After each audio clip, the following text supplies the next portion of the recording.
I pressed my ear against the kitchen door, my heart pounding as I heard my son Marcus whisper to his wife Sarah, "Just keep adding it to her evening tea. The doctor said her heart's already weak. No one will question it when she goes." My hand trembled as I clutched the empty teacup they'd just served me.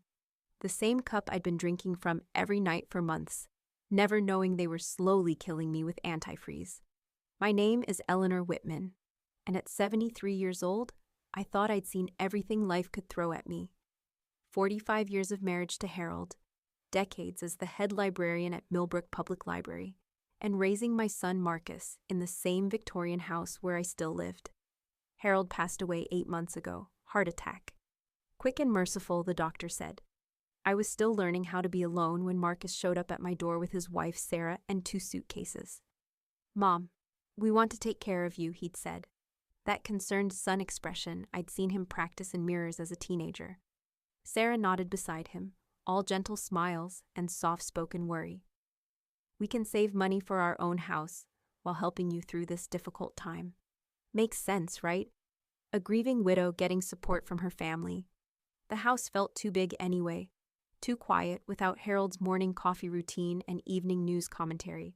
I welcomed them with open arms, grateful for the company and their apparent devotion. The first month felt like a blessing. Sarah would bring me tea every evening. Chamomile with honey, perfectly steeped. Marcus handled the yard work Harold used to do, fixed that squeaky door hinge I'd been meaning to address. They asked about my day, listened to my stories about the library's old patrons, seemed genuinely interested in my well-being. But then things started shifting.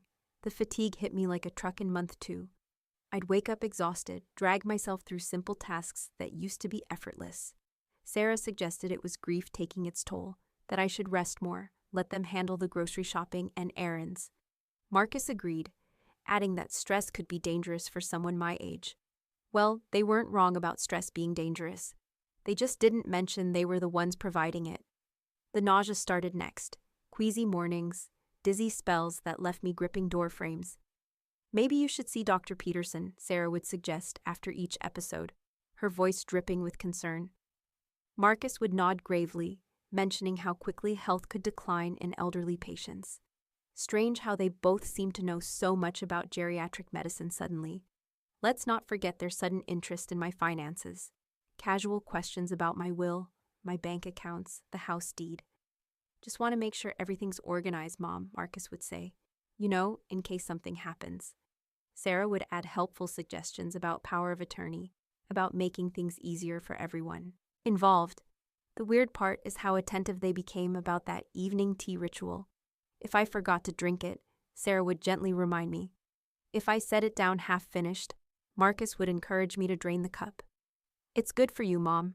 Helps you sleep." Their eyes would follow that teacup like hawks watching a mouse. My confusion episodes worried them most, or so they claimed. I'd forget where I put my reading glasses, lose track of conversations mid-sentence. "Her mental state is definitely declining," I heard Sarah whisper to someone on the phone. "The doctor says it's common at her age, especially after losing a spouse." But here's what they didn't know about this old librarian. I'd spent decades reading mystery novels, true crime stories, medical thrillers. My brain cataloged information like a card system, cross-referenced symptoms with possible causes. And somewhere in that vast library of knowledge, alarm bells were starting to ring. The symptoms felt familiar somehow, not like grief or natural aging, but like something I'd read about in those dark novels Harold used to tease me for enjoying. Something deliberate, something sinister. Then came that evening in month 4 when I decided to check on dinner preparations. I approached the kitchen quietly, not wanting to interrupt their private conversation. That's when my entire world tilted on its axis, and I discovered exactly how much danger I was really in. That night, I stared at my bedroom ceiling until dawn, my mind racing faster than it had in years. Sleep felt like a luxury I couldn't afford, when my own son was measuring out my death in teaspoons. The irony wasn't lost on me. Harold used to joke that my mystery novel obsession would rot my brain. Turns out, all those plots about poison and betrayal were about to save my life. My first move had to be subtle. No dramatic confrontations or tearful accusations. Marcus and Sarah held all the cards right now, or so they thought. but they'd made one crucial mistake. They underestimated a librarian's research skills. The next morning, I shuffled to the kitchen wearing my best frail old woman performance. Sarah greeted me with her usual fake smile, already reaching for the tea kettle. "How are you feeling today, Eleanor? You look a bit pale." "Oh, I said, letting my voice waver slightly. "Some days are harder than others." Perfect. Let them think their plan was working exactly as intended. But here's what they didn't see. While Sarah bustled around preparing breakfast, I was memorizing every detail. The way she glanced at the cabinet where they kept the tea supplies. How quickly Marcus changed the subject when I mentioned feeling better. The look that passed between them when I said Dr. Peterson wanted to see me next week. These weren't the actions of concerned family members. These were co-conspirators managing a crime scene. That afternoon, while they were both out running errands, I made my own trip. Not to Dr. Peterson's office, but to the electronics store downtown. The teenage clerk looked amused when I asked about recording devices, probably thinking I wanted to tape my grandchildren's voices or something equally harmless. "This one's got great battery life," he said, showing me a device smaller than a matchbox. "Super easy to use, just press this button." I bought two, belt and suspenders, Harold always said. The real challenge came that evening with the tea ceremony. Sarah handed me the steaming cup with her usual theatrical concern. Watching as I lifted it to my lips, I took the smallest possible sip, just enough to wet my lips, then spent the next hour pretending to drink, while actually letting the liquid grow cold. "You're not finishing your tea," Marcus observed. That edge in his voice I was starting to recognize. "It's still too hot," I lied smoothly. "You know how sensitive my mouth has been lately." After they went to bed, I crept to the bathroom and poured every drop down the sink. The smell hit me immediately, that sickly sweet odor that definitely wasn't chamomile. My hands shook as I rinsed the cup, thinking about all those months of trusting sips. How close had they come to succeeding? But anger was a luxury I couldn't afford right now. I needed to think like the strategic heroines in my favorite novels, not like a betrayed mother. Over the next few weeks, I perfected my double life. During the day, I played the gradually declining widow, complete with calculated moments of confusion and fatigue. At night, I became a detective, documenting everything with my hidden recording device and careful notes. The recordings were gold mines of incrimination.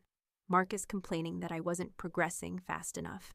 Sarah worrying about the timeline, about their mounting credit card debt.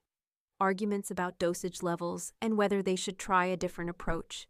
"Maybe we're not using enough," Marcus whispered one evening, thinking I was napping in my chair. "I don't want to overdo it," Sarah replied, "if it looks suspicious." Suspicious to who? She's old and sick. People die. The casual cruelty in his voice made my stomach turn, but I kept my breathing steady, maintained my sleeping act. These moments of revelation were too valuable to interrupt with emotions. Then there was the financial investigation I conducted during their absences. My deteriorating mental state apparently made it easy for them to help themselves to my checkbook, my credit cards, even my savings account. Small amounts at first, then growing bolder as months passed.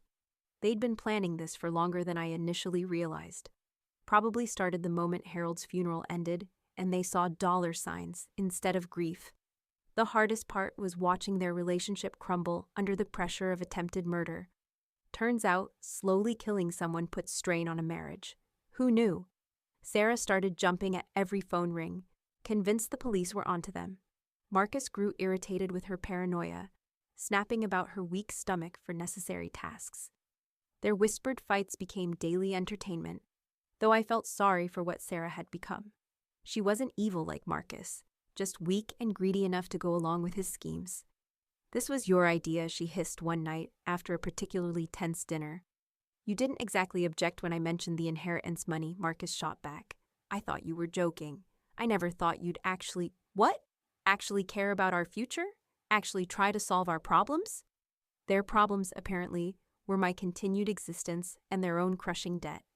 They'd maxed out credit cards, fallen behind on car payments, even borrowed money from Sarah's sister. My house, my savings, my life insurance. It all looked like a convenient solution to people who'd forgotten I was human instead of just an obstacle. But their desperation was making them sloppy. Arguments became louder. their surveillance of my tea consumption more obvious. Sarah started making mistakes, forgetting which lies she'd told about my doctor visits. Marcus grew impatient with my inconsistent decline, sometimes seeming confused when I had good days mixed with bad ones. Because here's what they couldn't understand. Real grief and aging don't follow predictable patterns.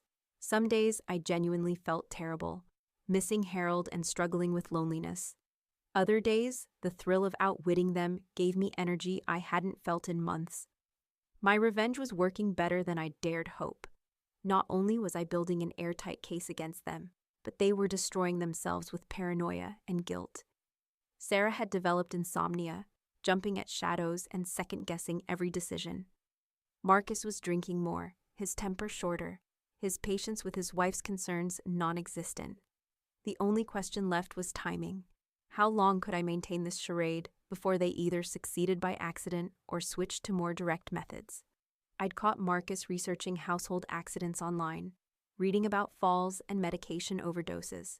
My months of patient evidence gathering were about to pay off, but first I needed one final piece of the puzzle, something that would make their guilt absolutely undeniable, their betrayal complete and documented. And I knew exactly how to get it. The morning I decided to spring my trap, I called my lawyer first. Janet Morrison had handled Harold's estate and knew me well enough to recognize when I meant business. Her voice went from pleasant small talk to laser focus the moment I mentioned recordings and attempted murder. "Eleanor, are you somewhere safe right now?" "Safe as houses," I said, watching Marcus mow the lawn through my bedroom window. "But I need this finished before they get suspicious."